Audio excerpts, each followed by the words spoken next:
Assalamualaikum warahmatullahi wabarakatuh. Selamat bertemu kembali pemirsa di dalam acara Belajar Islam.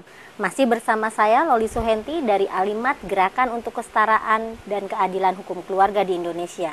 Pada malam hari ini kita akan mengupas mengenai perempuan dan hak aman di luar rumah. Kenapa kita penting mengangkat tentang topik ini?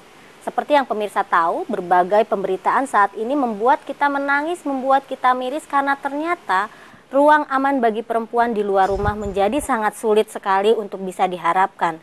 Banyak sekali perempuan-perempuan yang kemudian takut beraktivitas di luar rumah, terutama di malam hari, karena tidak ada jaminan keamanan. Banyak kemudian juga fenomena menunjukkan adanya kekerasan dengan pemerkosaan, penjamretan, dan lain sebagainya yang dari hari ke hari maksud saya ternyata bukannya berhenti, malah semakin menjadi-jadi. Untuk mengupas topik yang penting ini, saya punya dua narasumber yang sudah tidak asing lagi bagi pemirsa dan cukup sangat-sangat ramah terhadap kita semua dan berpengalaman membicarakan mengenai hal ini. Yang pertama adalah narasumber saya dari PP Fatayat NU, yaitu Mbak Ratu Dian Hetifah. Assalamualaikum Mbak Ratu. Waalaikumsalam warahmatullahi wabarakatuh. Senang bisa bergabung kembali dalam bersama-sama di Belajar Islam. Mudah-mudahan tidak bosan. Ya. Dan narasumber yang kedua adalah seorang pengajar atau dosen di UIN Syarif Hidayatullah Jakarta dan sehari-harinya sebagai pengurus Alimat juga di pimpinan wilayah Aisyah di DKI Jakarta. Assalamualaikum Mbak Ati. Waalaikumsalam. Selamat malam. Assalamualaikum pemirsa. Waalaikumsalam. Nggak lemes kan Mbak? Mudah-mudahan masih punya energi, semangat untuk berdiskusi bersama kita tentunya. Tapi kelelahan yang dialami Mbak Ati saya kira sangat wajar pemirsa, karena Jakarta bukan hanya terkenal dengan kemacetan saja, tapi sekarang juga sudah menimbulkan kepanikan yang luar biasa karena tidak adanya jaminan keamanan. Ini yang akan kita bahas. Nah Mbak Ati, saya mulai dulu dari Mbak Ati.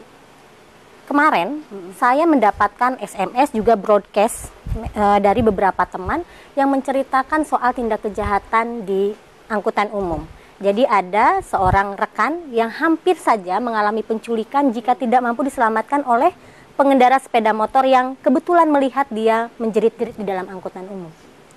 Sebegitu parahkah kita tidak punya jaminan keamanan di luar rumah? Iya.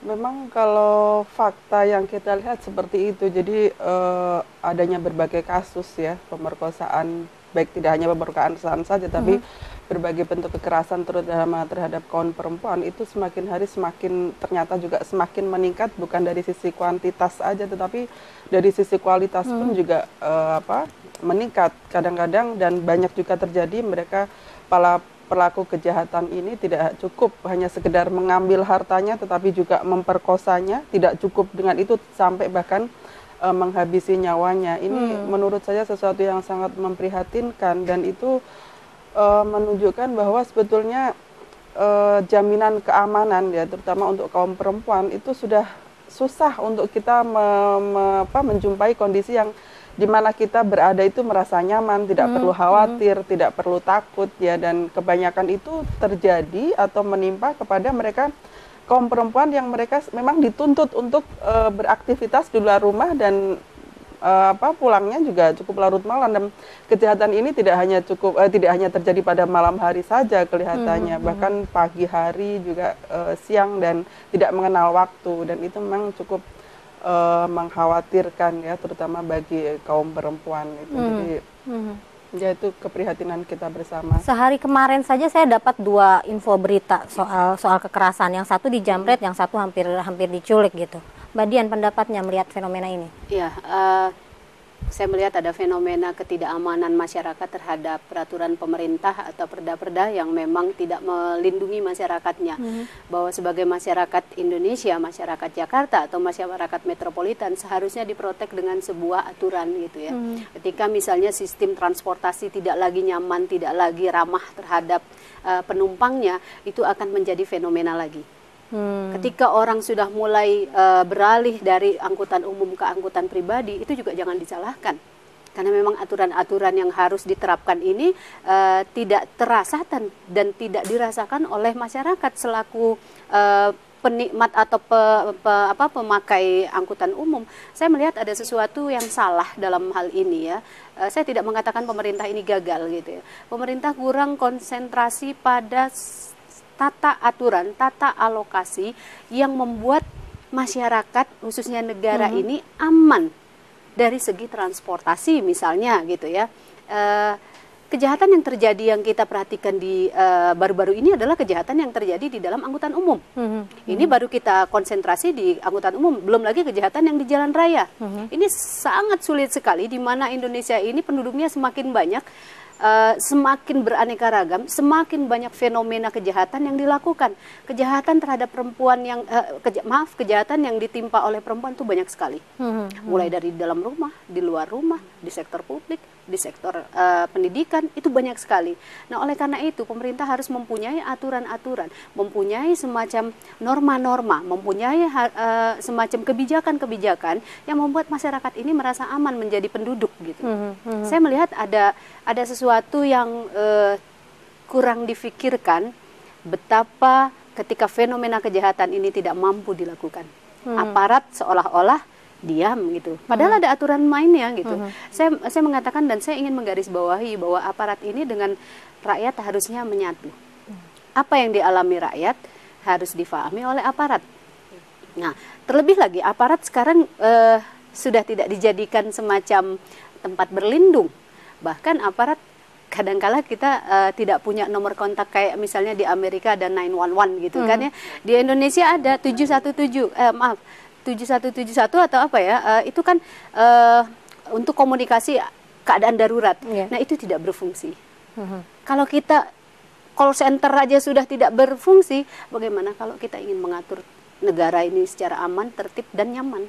Menyatakan tidak berfungsi, pernah mencoba mengontak? Saya pernah mengontak, tapi memang prosesnya lama. Misalnya saya hanya melaporkan kejadian terjadi kejar-kejaran di dalam tol gitu. Saya mencoba untuk itu. Tapi memang saya tidak perlu menyebutkan stasiun TV radio yang memang dia cepat gitu. Tapi itu tidak diatur kan dalam sebuah perundang-undangan gitu. Saya melihat call center atau nomor bebas pulsa atau hotline ini sangat dipentingkan selama peraturan perundang-undangan belum diterapkan. Itu untuk antisipasi proses awal. Kira gitu. Artinya soal sensitivitas aparat juga menjadi sangat penting untuk menyikapi berbagai persoalan kekerasan yang marak ini.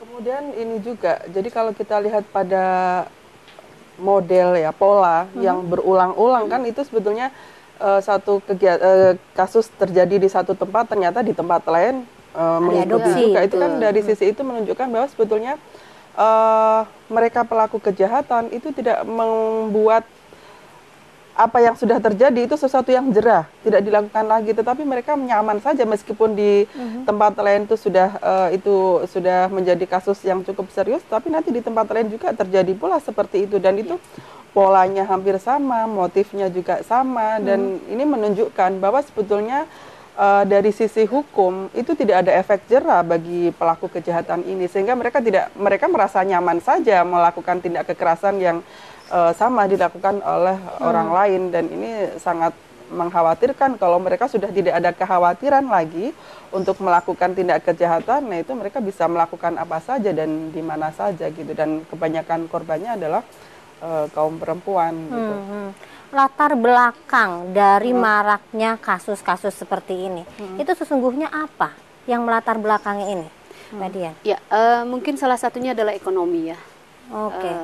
Ekonomi itu penting. Nah, kalau gitu kita tahan dulu nih pemirsa. Saya sengaja mencari poin yang bikin pemirsa penasaran, karena itu jangan kemana-mana, tetaplah bersama kami di Belajar Islam.